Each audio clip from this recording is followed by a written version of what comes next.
Hello students, स्वागत है आप सभी का आपके अपने पाठशाला यूट्यूब चैनल पर। मेरा नाम है रजत और इस वीडियो में हम करने वाले हैं क्लास 10th मैथ्स।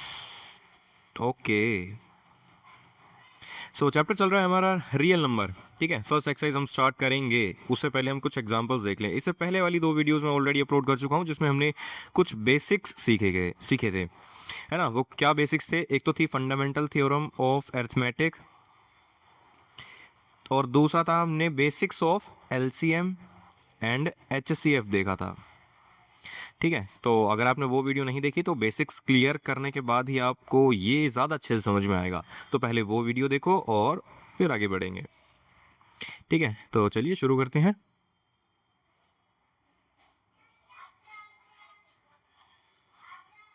हाँ जी, तो पहले हमारे पास फर्स्ट एग्जांपल गिवन है। क्वेश्चन क्या है? Consider the numbers 4 raise to the power n, है ना। हमें क्या दे रखा है? 4 raise to the power n। ठीक है, क्या आपको पता है मैंने आपको फंडामेंटल थ्योरम ऑफ अरिथमेटिक में क्या बताया था कि कोई भी कंपोजिट नंबर होता है, कोई भी कंपोजिट नंबर है, जैसे इधर 4 है तो 4 को हम लिख सकते हैं 2 इंटू टू, यानी किसी भी कंपोजिट नंबर को उसके प्राइम फैक्टराइजेशन करके लिखा जा सकता है, उसको प्राइम फैक्टराइज करके लिखा जा सकता है।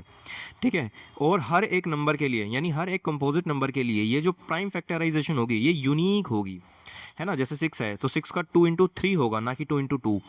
ठीक है, अगर 8 भी लिखेंगे 8 का तो 8 का हो जाएगा 2 इंटू 2 इंटू 2। ठीक है, समझ में आया। तो हर एक कंपोजिट नंबर के लिए ये जो प्राइम फैक्टराइजेशन होती है ये यूनिक होती है, कोई भी दो नंबर्स की प्राइम फैक्टराइजेशन मैच नहीं करेगी। ये बात आपने सीख ली। ठीक है, अब देखो एक और चीज़ यहाँ पे दे रखी है कि भाई जो डिजिट है ना, एंड डिजिट है वो ज़ीरो होनी चाहिए। वो ज़ीरो कब होगी, है ना? एक बात बताओ, वो ज़ीरो कब होगी? And digit zero. Let's say भाई कोई भी एक नंबर ले लेते हैं, 4 ले लेते हैं। ठीक है, अगर मैं इसके लास्ट में ज़ीरो लगाता हूँ तो यानी मैंने इसको 4 को 10 से मल्टीप्लाई कराया है ना भाई, तभी तो बनेगा 40। और 4 का जो प्राइम फैक्टराइजेशन होता है वो होता है मेरा 2 इंटू 2। ठीक है, और 10 का होता है मेरा 2 इंटू 5। तो अल्टीमेटली 40 का जो प्राइम फैक्टराइजेशन है वो हो जाएगा मेरा 2 इंटू 2 इंटू 2 इंटू 5, राइट। ठीक है, तो कहने वाली बात यह है यहाँ पे कि अगर किसी भी डिजिट के किसी भी नंबर के लास्ट डिजिट जो है, किसी भी नंबर की लास्ट डिजिट अगर ज़ीरो है तो उसके प्राइम फैक्टराइजेशन में कहीं ना कहीं 2 एज वेल एज 5 एटलीस्ट एक बार तो देखने को मिलेगा ही मिलेगा। ठीक है, जितनी ज़्यादा जीरोज होंगी उतनी ही ज़्यादा 2 और 5 की जो क्वांटिटी है वो बढ़ जाएगी। 2 और 5 दोनों ही मिलेंगे, ये ध्यान रखना। ठीक है, अकेला 2 नहीं, अकेला 5 नहीं। अगर सिर्फ यहाँ पे 5 होता तो उससे कोई हम कहीं नहीं जाने वाले थे। ठीक है, मतलब 4 के आगे ज़ीरो नहीं बनता अगर 2 और 5 दोनों ना हो, दोनों में से एक ना हो या दोनों ही ना हो। ठीक है, अकेले से हमें कोई मतलब नहीं है। तो ऐसे ही अगर मैं वापस से 4 पे जंप करूँ तो 4 का तो होता है मेरे पास 2 इंटू 2। ठीक है, क्या इसमें 5 आ रहा है? नहीं आ रहा, है ना। तो क्या अब आप मेरे को ये बता सकते हो कि 4 की चाहे जो मर्जी पावर हो, है ना, 4 की पावर चाहे जो मर्जी हो, जैसे भाई 4 की पावर अगर मैं 2 भी लेता हूँ तो ये होता है मेरा 4 इंटू 4, है ना। और इन दोनों 4 का जो प्राइम फैक्टराइजेशन अगर मैं करूँगा तो वो निकल के आता है मेरा 2 इंटू 2, और इस वाले 4 का 2 इंटू 2। इसमें कहाँ है 5? क्या आपको 5 दिख रहा है? नहीं है ना। तो इसका मतलब है कि किसी भी नंबर के लिए, है ना, एन की जो है मतलब मैं एन की बात कर रहा हूँ, एन की कोई भी वैल्यू रख लो। ठीक है, एन की, एक minute,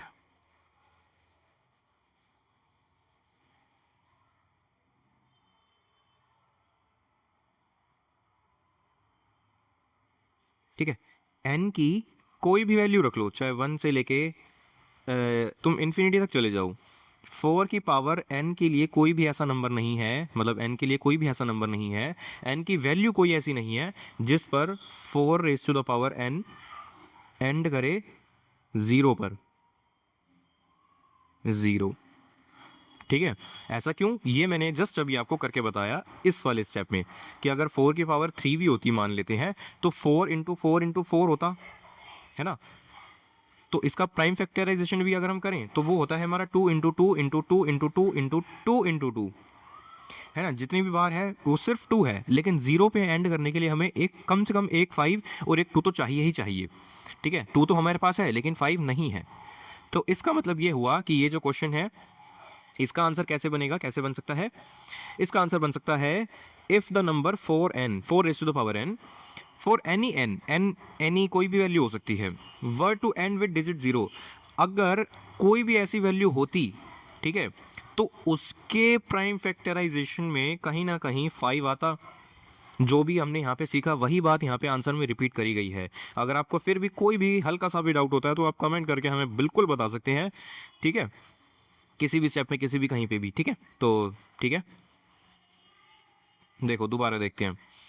if the number 4n 4 raise to the power n, ठीक है, कोई भी वैल्यू हो सकती है n की, फॉर एनी n, ठीक है, अगर वो नंबर 0 पे ख़त्म होता है तो इसका मतलब ये हुआ कि उसके प्राइम फैक्टराइजेशन में 2 और 5 दोनों का होना ज़रूरी है, ठीक है, यानी 5 से भी डिवाइड होना चाहिए था वो, तो है ना, 2 और 5 का मतलब होता है 2 से भी डिवाइड होगा और 5 से भी डिवाइड होगा। So that is the prime factorization of 4n would contain prime 5 मतलब प्राइम नंबर 5 होना चाहिए ना। This is not possible because 4 raise to the power की बात करें तो ये होता है हमारा 2 की पावर 2n, है ना। 4 can be written as, sorry 4n जो है हमारा, इसमें जो बेस 4 है तो 4 को हम 2 रेज़ टू द पावर 2 लिख सकते हैं और उसकी पावर थी n। सो बेसिकली इन्होंने क्या किया, 2 की पावर 2n लिख दिया, कोई दिक्कत नहीं। So only prime factorization of 4n is 2, है ना, यानी जो प्राइम फैक्टर निकल के आता है 4 के प्राइम फैक्टराइजेशन में वो सिर्फ और सिर्फ 2 है, 5 तो है ही नहीं। और जब 5 नहीं है तो क्या हम ये कह सकते हैं कि इसमें 10 बनेगा ही नहीं, 10 मतलब 0 लास्ट में आएगा ही नहीं, है ना। So the uniqueness of fundamental of theorem of arithmetic guarantees that there are no other primes in the prime factorization of 4 raised to the power n, यानी 4 raise to the power n का, n के लिए कोई भी value हो, मैंने 1 के लिए बताया, 2 के लिए बताया पावर, है ना, पावर 4 की पावर 3 के लिए भी बताया मैंने। आप और भी पावर्स के लिए चेक कर सकते हैं, है ना, चेक करने की तो कोई लिमिट ही नहीं है ना, करने को तो इन्फिनिटी तक जाएगा ये क्वेश्चन तो, ठीक है। लेकिन 2-3 एग्जाम्पल से हमें ये समझ में आता है कि कोई भी पावर हो 4 की, ठीक है, उसमें 5 अगर नहीं आ रहा प्राइम फैक्टराइजेशन में तो इसका मतलब है कि वो नंबर 0 से कभी ख़त्म होगा ही नहीं, तो ये चीज़ है। So there is no natural number n for which 4 raise to the power n ends with 0। I hope कि ये आपको समझ में आया होगा, काफ़ी ज़्यादा इजी क्वेश्चन था, ठीक है। तो चलिए नेक्स्ट वाला क्वेश्चन ट्राई करते हैं। Let's try.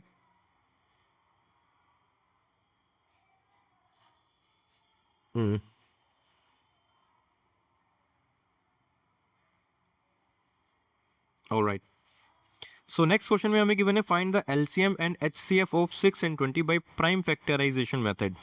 प्राइम फैक्टराइजेशन क्या होता है, अगर मैं 6 का प्राइम फैक्टराइजेशन करूं तो ऐसे करते हैं हम, याद है कुछ, 2 3 3 1, ठीक है। So 6 can be written as 2 into 3। अगर मैं पावर्स में भी लिखना चाहूँ तो 2 की पावर 1 आएगी यहाँ पे और 3 की भी पावर 1 आएगी, ठीक है। और फिर 20 को भी अगर हम करेंगे प्राइम फैक्टराइज तो ये क्या निकल के आएगा, 2 10 2 5 5 1, ठीक है। सो 20 कैन बी रिटन एज 2 की पावर 2 into 5, सही है, ठीक है। अब देखो HCF निकालने के लिए हमें क्या चाहिए, है ना, ये चीज़ मैंने आपको जस्ट लास्ट वीडियो में मैंने बताई थी आपको कि अगर आपको HCF निकालना है तो HCF कैसे निकलता है, product of smallest power of each common factor, ठीक है। अगर आपको HCF निकालना है ना, क्या निकालना है, HCF निकालना है, तो क्या करना पड़ेगा भाई, दोनों में देखो पहले तो कॉमन फैक्टर कौन सा है ना, दोनों में कॉमन फैक्टर की जांच पड़ताल करो। तो भाई देखो 6 में 2 आता है, ठीक है, 20 में भी 2 आ रहा है, ठीक है। मैं पावर्स की तो अभी कह ही नहीं रहा, ठीक है, पावर्स को तो बाद में देखेंगे, पहले देखो कॉमन फैक्टर कौन कौन से हैं 6 के प्राइम फैक्टराइजेशन में और 20 के प्राइम फैक्टराइजेशन में।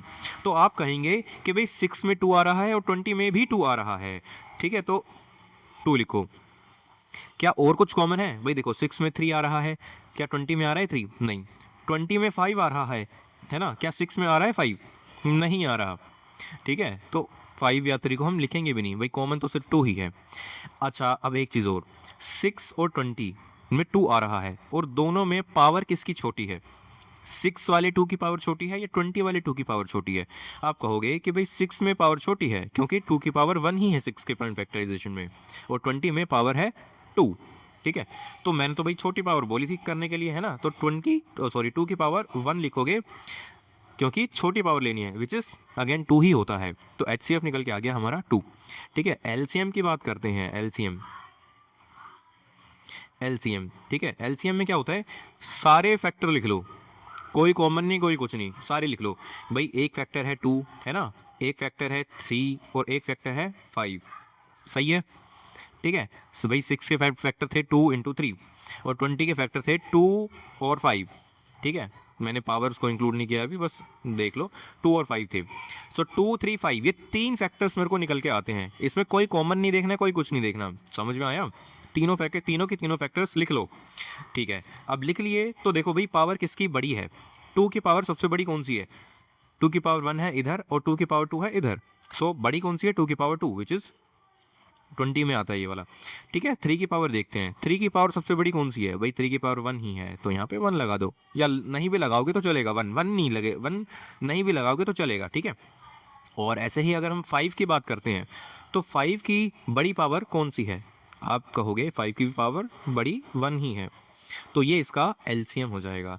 फाइंड आउट करते हैं, 2 की पावर 2 कितना होता है 4, 3 की पावर 1 विच इज़ 3 और 5 की पावर 1 विच इज़ 5, मल्टीप्लाई करेंगे तो कितना आएगा 60, तो 60 एलसीएम है हमारा और एचसीएफ है 2, ठीक है। मैंने आपको छोटा सा ट्रिक ये भी बताया था कि जो एलसीएम होता है ना, वो नंबर से, मतलब जिन भी नंबर्स का हम एलसीएम निकाल रहे हैं वो उनमें से बड़े नंबर के बराबर या उससे बड़ा ही होगा, ठीक है। जैसे 6 और 20 था, है ना, अगर एलसीएम हम निकाल रहे हैं तो या तो 20 मतलब बड़ा नंबर या तो इससे बड़ा ही होगा, ठीक है, छोटा नहीं हो सकता एलसीएम।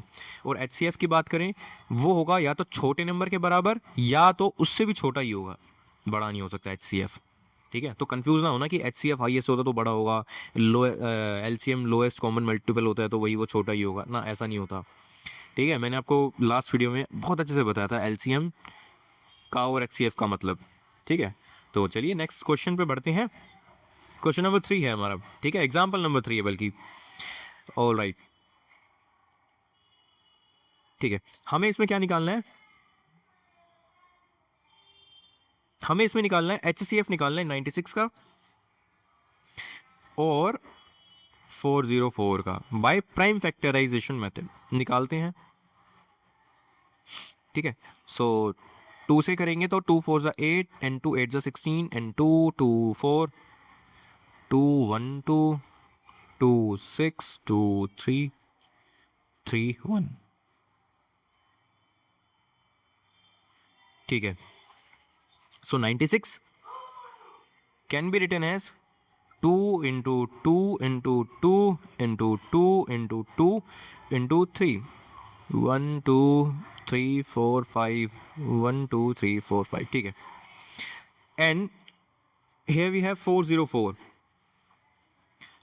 so 2 से स्टार्ट करेंगे तो 2 0 2, 2 से अगेन 1 0 1, 101 प्राइम नंबर है तो 101 पे ही जाएगा, तो ये हो गया इसका प्राइम फैक्टराइजेशन, ठीक है। So 404 can be written as 404 can be written as 2 into 2 into 101, ठीक है। अब निकालने की बारी है हमारी एचसीएफ, एचसीएफ निकालते हैं, ठीक है, एचसीएफ। सो इसको मैं अगर रीराइट करना चाहूँ इन प्राइम फैक्टर्स को, सो 1 2 3 4 5 यानी 2 की पावर 5 इंटू 3 की पावर 1 लिख सकता हूँ मैं, बिल्कुल सही। मैंने अभी बताया था जस्ट इससे पहले वाले क्वेश्चन में कि भाई 1 जो पावर होती है वो लिखो या ना लिखो मर्जी होती है, अगर आपको लगता है लिख लेना चाहिए तो लिख लो, ठीक है, नहीं लगता तो मत लिखो, है ना, वैसा ये कोई बहुत बड़ी बात नहीं है, लेकिन ठीक है। So 404 can be written as 2 की पावर 2 इंटू 101, ठीक है। एचसीएफ निकालना है, एचसीएफ, एचसीएफ निकालने के लिए हमें बस कॉमन फैक्टर्स देखने हैं, है ना। एचसीएफ निकालने के लिए हमें कॉमन देखना है, दोनों में क्या कॉमन है। अब आप कहेंगे एचसीएफ जो है, एचसीएफ निकालना है और कॉमन फैक्टर हमें देखने हैं, तो सिर्फ 2 ही है जो कॉमन है, 2 96 में भी है और 2 जो है वो 404 में भी है, सो 2 तो लिख लिया। अब ये चेक करो कि दोनों में से छोटी पावर कौन सी है, क्या 2 की पावर 2 छोटी होती है या 2 की पावर 5 छोटी होती है। अब आप कहेंगे कि भाई 2 की पावर 2 छोटी होती है ना, है ना, तो बिल्कुल सही बात, आपने बिल्कुल सही बोला, तो 2 की पावर 2 यहाँ पे लिख देता हूँ मैं, जो कि होता है मेरा 2 इंटू 2 जो कि होता है मेरा 4, तो एचसीएफ कितना आया मेरा 4,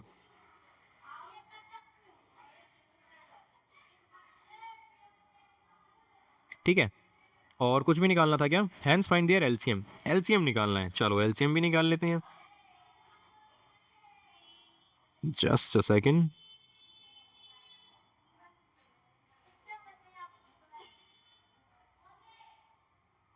क्या आपको एक फॉर्मूला आता है? क्या आपको एक फॉर्मूला आता है? कौन से वाला? कि दो नंबर का H C F of a comma b को मल्टीप्लाई करूं उन्हीं दोनों नंबर के एलसीएम से ऑफ ए कॉमा बी।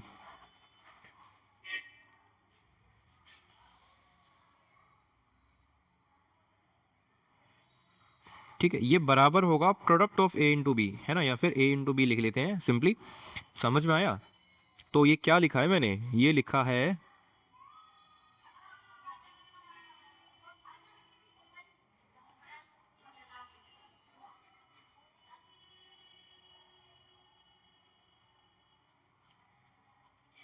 हाँ जी, तो ये लिखा है मैंने कि भाई दो नंबर का एचसीएफ और एलसीएम को मैं मल्टीप्लाई करूं।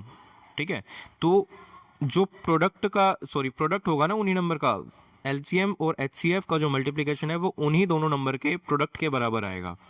ठीक है, मैं दोबारा बताता हूँ। एचसीएफ को एलसीएम से मल्टीप्लाई करूँ, भाई दो नंबर का एचसीएफ ले लिया और दो नंबर का एलसीएम ले लिया। ठीक है, और उन्हीं नंबर को मैंने मल्टीप्लाई भी कर लिया। ठीक है, एचसीएफ और एलसीएम को। अब ये जो एचसीएफ इंटू एलसीएम होगा ना, ये जो ओरिजिनल नंबर थे ए एंड बी, उन्हीं दोनों के प्रोडक्ट के बराबर होगा। ठीक है, तो यहाँ पे रख के देखते हैं मैं क्या कहना चाह रहा हूँ। भाई देखो, एचसीएफ कितना निकल के आया इनका 4, एलसीएम हमें पता नहीं, तो एलसीएम ऐसे लिख लेते हैं, एलसीएम सिंपल। नंबर से मेरे पास ए था 96 और बी था 404। ठीक है, तो क्या मैं यहाँ से एलसीएम निकाल सकता हूँ क्या? बिल्कुल निकाला जा सकता है। 96 इंटू 404, और ये जो 4 मल्टीप्लाई में है उधर जाएगा तो डिवाइड में हो जाएगा। ठीक है, ये कितना हो जाएगा? इसको कट कर लेते हैं 101 पे, और ये हो जाएगा 9696 ये हमारा एलसीएम है ना? कितना ईजी था। एचसीएफ है 4 और एलसीएम है 9696। ठीक है, आप चेक भी कर सकते हैं इस चीज़ को, एचसीएफ इंटू एलसीएम करके और 96 इंटू 404 करके। ठीक है, अब ये फर्स्ट एक्सरसाइज के लिए लास्ट एग्जांपल यहाँ पे गिवन है। ये करते हैं चलो। ठीक है, एग्जांपल 4। अब हमें निकालना है इसका एलसीएम और एचसीएफ एंड एलसीएम 6, 72 एंड 120। ठीक है, मेथड वही प्राइम फैक्टराइजेशन वाला रहने वाला है। स्टार्ट करते हैं। 6 कैन बी रिटन एज 2 3 3 1। ठीक है, तो 6 2 इंटू 3 72 2 से स्टार्ट करेंगे। 2 3 6 2 1 8 2 9 3 3 3 1। ठीक है, 72 can be written as 2 into 2 into 2, या फिर एक काम ना करें, डायरेक्ट 2 की पावर 1 2 3 लिख लेते हैं, और 3 की पावर 2 लिख लेते हैं, क्या दिक्कत है? ठीक है, अब 120 का करते हैं। 120 2 से स्टार्ट करेंगे तो ये हो जाएगा 260 230 215 3551। ठीक है, 120 कैन बी रिटन एज 1 2 3 2 की पावर 3 इंटू 3 इंटू 5। ठीक है, एलसीएम लेना है हमें, है ना? पहले एलसीएम ले, एचसीएफ ले लेते हैं चलो। एचसीएफ क्या होगा भाई? कॉमन पहले तो देखो, कॉमन कौन कौन सा मल्टीपल है। 6 में 2 और 3 है, 72 में भी 2 और 3 है, और 120 में भी 2 और 3 है। ठीक है, तो कॉमन कौन कौन से थे? 2 और 3। देखो, एचसीएफ निकालते वक्त, एलसीएम निकालते वक्त हमें तीनों को चेक करना पड़ेगा। 3 हो, चाहे 4 नंबर दे रखे हो, चाहे 5 नंबर दे रखे हो, हमें सब में चेक करना है। भाई कॉमन का मतलब होता है जो सभी में ही कॉमन हो, चाहे 2 नंबर गिवन हो, चाहे 3 नंबर गिवन हो। ठीक है, जैसे इससे पहले हमने 2 नंबर करे थे, है ना? 2 नंबर वाला यानी 96 और 404 था। अब हमारे पास 3 नंबर्स हैं, हमारे पास 6 है, 72 है और 120 है, तो तीनों नंबर में कॉमन होना चाहिए। ठीक है, अब सबसे छोटी पावर देखते हैं कौन सी है तीनों में से। 2 की पावर 1 है यहाँ पे, 2 की पावर 3 है और 2 की पावर 3 है ना? तो सबसे छोटी पावर तो भाई 2 की पावर 1 ही होती है, तो ठीक है 1। 3 की भी सबसे छोटी पावर देख लेते हैं। 3 की पावर 1 है, 3 की पावर 2 है, 3 की पावर 1 है, तो अगेन 3 की भी सबसे छोटी पावर 1 है, विच इज़ 2 इंटू 3 ही होता है, विच इज़ 6 आएगा। ठीक है, तो HCF यहाँ पे 6, 72 और 120 का 6 ही है। मैंने जस्ट अभी बताया था थोड़ी देर पहले, याद हो तो आपको, कि भाई HCF जो होगा कोई भी नंबर्स का, दो या तीन नंबर का, तो भाई या तो सबसे छोटे नंबर के बराबर होगा या उससे भी छोटा ही होगा, ठीक है, बड़ा नहीं हो सकता HCF, ठीक है। और LCM की बात करते हैं, LCM, ठीक है, अब LCM ले लेते हैं। LCM में तो भाई हमें सारे फैक्टर्स लिखने हैं, सारे, 2 है, 3 है, 5 है, ठीक है, 2 3 5, इसके अलावा कुछ है क्या? नहीं है, देखो 2 3 2 3 2 3 5, सो 2 भी लिख लिया, 3 भी लिख लिया, 5 भी लिख लिया, ठीक है। सबसे बड़ी पावर सब हमें खोजनी है, तो 2 की सबसे बड़ी पावर भाई 3 देखने को मिलती है हमें, ठीक है, और 3 की पावर हमें 2 देखने को मिलती है सबसे बड़ी पावर, सही है ना, और 5 की तो पावर 1 ही देखने को मिलती है सबसे बड़ी। ऑल राइट, सो 2 की पावर 3 कितनी होती है? 8, 3 की पावर 2 कितनी होती है? 9, और 5 की पावर 1 तो 5 ही होता है। कितना आ जाएगा ये? 360, 5 8 40, 40 इंटू 9 360, ठीक है, तो LCM कितना आया? 360। सो ये हमारा आंसर है। आई होप कि ये क्वेश्चंस आपको समझ में बढ़िया तरीके से आए होंगे। अगर आपको कोई भी छोटे से छोटा या बड़े से बड़ा डाउट हो तो आप मेरे को कमेंट करके बिल्कुल बता सकते हैं। हम आपके कमेंट का इंतज़ार करेंगे और आपकी क्वेरी को सॉल्व करने के लिए हमेशा तत्पर रहेंगे। तो चलिए ख़त्म करते हैं इस वीडियो को, मिलते हैं आपसे अगली वीडियो में, तब तक के लिए बाय।